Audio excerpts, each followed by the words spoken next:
அருள், கடவுளின் அருள் வேண்டுமா?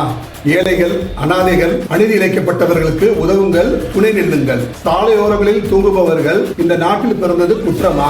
பழைய அரசியல் கட்சிகளும் சில அரசு ஊழியர்களும் கேவலமான மனிதர்களின் தோல்வியாக இந்த முகங்கள் இருக்கின்றன. தமிழக வெற்றி கழகம் ஒன்றை தெளிவாக சொல்லுகின்றது. நல்ல வீடு இல்லாமல் ஒரு மனிதனிடம் எப்படி உழைப்பையும் வெற்றியையும் ஒழுக்கத்தையும் ஏற்படுத்த முடியும்?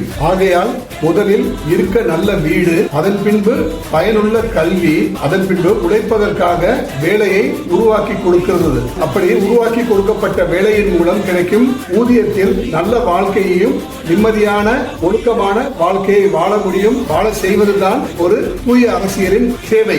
இன்று சாலையோரங்களில் தூங்குபவர்கள் தான் நாளை நம் இந்திய திருநாட்டின் உழைக்கும் தொழிலாளர்களாகவும் தொழிலாளியாகவும் ஏன் வரி செலுத்தும் முதலாளியாகவும் மாறுவார்கள். இதைத்தான் மக்கள் விரும்பும் முதல்வர் வேட்பாளர் தளபதி விஜய் அரசு செய்யும் டிவிக்கு வாக்குறுதிய அரசியல் அல்ல, அது மக்களின் வாழ்க்கையை மாற்றும் அரசு. கான்பிடென்ட் சார், வெற்றி நிச்சயம். உங்கள் கருத்துக்களை பகிரவும்.